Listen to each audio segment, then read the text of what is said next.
जय श्री कृष्णा। राधे राधे।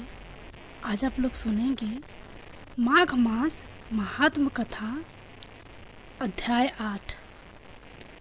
यमदूत कहने लगा कि तुमने बड़ी सुंदर वार्ता पूछी है, यद्यपि मैं पराधीन हूँ, फिर भी तुम्हारे स्नेहवश अपनी बुद्धि के अनुसार बतलाता हूँ। जो प्राणी काया वाचा और मनसा से कभी दूसरों को दुख नहीं देते, वे यमलोक में नहीं जाते। हिंसा करने वाले वेद, यज्ञ, तप और दान से भी उत्तम गति को नहीं पाते। अहिंसा सबसे बड़ा धर्म, तप और दान ऋषियों ने बताया है। जो मनुष्य जल या पृथ्वी पर रहने वाले जीवों को अपने भोजन के लिए मारते हैं, वे कालसूत नामक नरक में पड़ते हैं और वहाँ पर अपना मांस खाते हैं और रक्त पीप पान करते हैं तथा पीप की कीच में उनको कीड़े काटते हैं। हिंसक जन्मांध, काने, कुबरे, लूले, लंगड़े, दरिद्र और अंगहीन होते हैं। इस कारण इस लोक तथा परलोक में सुख की इच्छा करने वाले को काया वाचा तथा मन के दूसरों का द्रोह नहीं करना चाहिए। जो हिंसा नहीं करते उनको किसी प्रकार का भय नहीं होता। जिस तरह सीधी और टेढ़ी दोनों प्रकार की बहने वाली नदियाँ समुद्र में मिल जाती है, वैसे ही सब धर्म अहिंसा में प्रवेश कर जाते हैं। ब्रह्मचारी, गृहस्थ, वानप्रस्थी तथा यति सभी अपने अपने धर्म का पालन करने और जितेंद्रिय रहने से ब्रह्मलोक को प्राप्त करते हैं। जो जलाशय आदि बनवाते हैं और सैदव पांचों यज्ञ करते हैं, वे यमपुरी में नहीं जाते।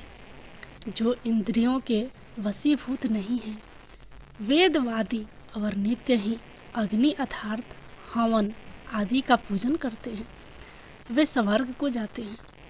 युद्ध भूमि में जो सूरवीर मर जाते हैं, वे सूर्यलोक को प्राप्त होते हैं। जो अनाथ स्त्री शरण में आए हुए तथा ब्राह्मण की रक्षा के लिए प्राण देते हैं, वे कभी स्वर्ग से नहीं लौटते। जो मनुष्य लूले, लंगड़े, वृद्ध, अनाथ तथा गरीबों का पालन करते हैं, वह भी स्वर्ग में जाते हैं। जो मनुष्य गौओं के लिए पानी का आश्चर्य करते हैं तथा कुआं, तालाब और बावड़ी बनवाते हैं, वे सैदव स्वर्ग में निवास करते हैं। जैसे जैसे जीव इनमें पानी पीते हैं, वैसे ही उनका धर्म बढ़ता है। जल से ही मनुष्य के प्राण हैं, इसलिए जो प्याऊ आदि लगवाते हैं, वह अक्षय स्वर्ग को प्राप्त होते हैं। बड़े बड़े यज्ञ भी वह फल नहीं देते। जो अधिक छाया वाले वृक्ष मार्ग में लगाने से देते हैं। जो मनुष्य वृक्ष रोपण करता है, वह सैदव दानी और यज्ञ करने वाला होता है। जो अच्छे फल और अच्छी छाया वाले मार्ग के वृक्षों को काटता है, वह नरकगामी होता है। तुलसी का पौधा लगाने वाला सब पापों से छूट जाता है। जिस घर में तुलसी सेवन होता है, वह घर तीर्थ के समान है और उस घर में कभी यमदूत नहीं जाते। तुलसी की सुगंध से पितरों का चित्त आनंदित हो जाता है और वे विमान में बैठकर वैकुंठ विष्णु लोक को जाते हैं।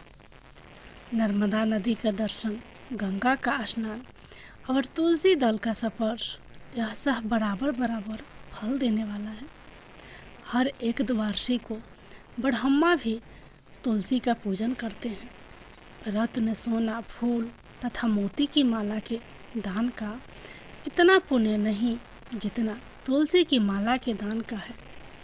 जो फल आम के 1000 और पीपल के 100 वृक्षों को लगाने से होता है, वह तुलसी के एक पौधे के लगाने से होता है।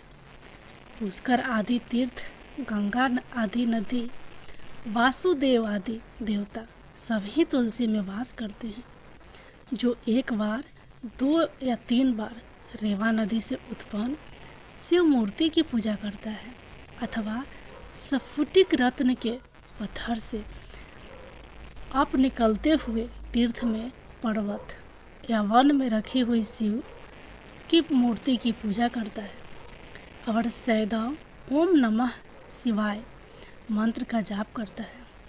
यमलोक की कथा भी नहीं सुनता। प्रसंग, शत्रुता, अभिमान से शिव पूजा के समान पापों को नष्ट करने वाला तथा कृति देने वाला 3 लोक में और कोई काम नहीं है। जो शिवालय स्थापित करते हैं वे शिव लोक में जाते हैं। ब्रह्म, विष्णु तथा शिव का मंदिर बनाकर मनुष्य वैकुंठवासी होता है। जो भगवान की पूजा के लिए फूलों का बाग लगाते हैं वे धन्य हैं।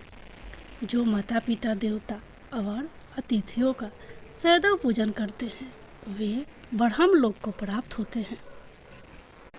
अब सुनिए तुलसी माता की कथा। एक बुढ़िया माई थी। वो हर रोज तुलसी जी को सींचती और कहती कि हे तुलसी माता, सत की दाता, मैं तेरा बिडला सींचती हूँ, मुझे बहू दे, पीताम्बर की धोती दे, मीठा मीठा घास दे, वैकुंठा में बास दे, चटक की चाल दे, पटक की मोत दे, चंदन का काठ दे, रानी सा राज दे, दाल भात का भोजन दे, 11 की मौत दे, कृष्ण जी का कंधा दे। तब तुलसी माता यह सुनकर सूखने लगी। तो भगवान ने पूछा कि हे तुलसी, तुम क्यों सूख रही हो? तुलसी माता ने कहा कि एक बुढ़िया रोज आती है और यही बात कह जाती है, मैं सह बात तो पूरा कर दूंगी, लेकिन कृष्ण का कंधा कहाँ से लाऊंगी? तो भगवान बोले, जब वो मरेगी तो मैं अपने आप कंधा दे आऊँगा, तो बुढ़िया माई से कह देना। जब बुढ़िया माई मर गई, सब लोग आ गए। जब माई को ले जाने लगे तो वह किसी से ना उठी। तब भगवान ने एक 12 वर्ष के बालक का रूप धारण करके आए।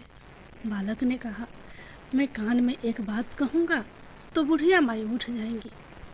बालक ने कान में कहा, बुढ़िया माई, मन की निकाल ले, पीताम्बर की धोती ले, मीठा मीठा घास ले, वैकुंठा का वास ले, चटक की चाल ले, पटक की मौत ले, कृष्ण जी का कंधा ले।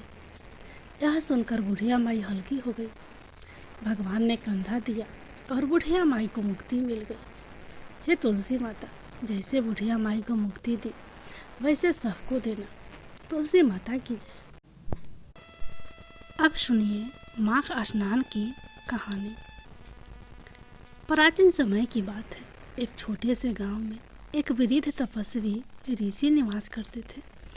उनका नाम था ऋषि वागीश। वे प्रत्येक दिन गंगा नदी के किनारे जाकर ध्यान करते थे और माघ के स्नान को अत्यधिक महत्व देते थे। उनका मानना था कि माघ मास में गंगा में स्नान करने से मनुष्य के समस्त पाप धुलकर पुण्य की प्राप्ति होती है।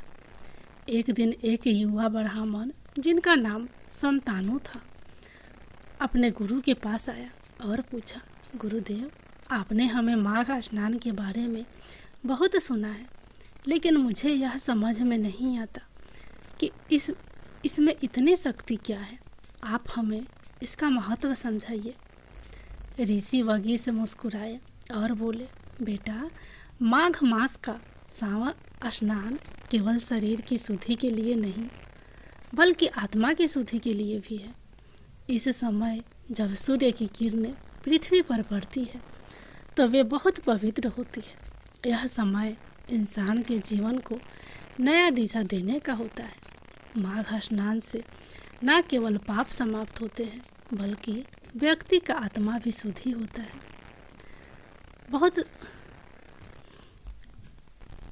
बहुत समय पहले की बात है। एक छोटे से गांव में एक निर्धन और दुखी ब्राह्मण रहता था, जिसका नाम मुरारी था।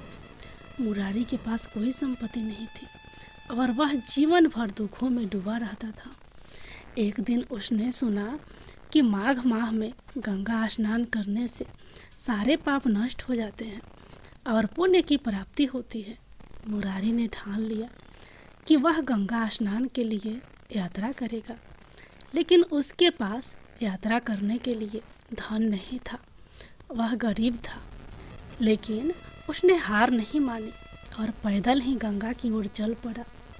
कठिन रास्ता और गर्मी के बावजूद वह चलते चलते गंगा तक पहुंच गया। गंगा के किनारे पहुंचते ही उसने स्नान किया और पूरी श्रद्धा के साथ भगवान से प्रार्थना की। स्नान करने के बाद मुरारी ने महसूस किया कि उसका मन हल्का और शुद्ध हो गया है। उसकी दुखों की चिंता खत्म हो गई और उसे आंतरिक शक्ति मिली। उसकी नज़रें न केवल शरीर की शुद्धि के लिए थी, बल्कि उसने महसूस किया कि गंगा में स्नान ने उसकी आत्मा को भी शुद्ध कर दिया है। इसके बाद मुरारी का जीवन बदल गया। वह वापस अपने गांव लौटे और वहां उन्होंने अपने जीवन को पुनः संजीवित किया। ऋषि वागीश ने कहानी ख़त्म की और कहा, देखो मुरारी की तरह अगर तुम भी सच्चे दिल से माघ मास में स्नान करते हो तो तुम्हारे जीवन बदलाव आ सकता है। यह स्नान केवल एक शारीरिक क्रिया नहीं है, बल्कि एक आत्मिक प्रक्रिया है जो आत्मा को शुद्ध करती है और पुण्य की प्राप्ति का मार्ग प्रशस्त करती है। संतनों ने गुरु के शब्दों को ध्यान से सुना और मन ही मन निश्चय किया कि वह माघ माह में स्नान करके अपने जीवन को शुद्ध करेगा।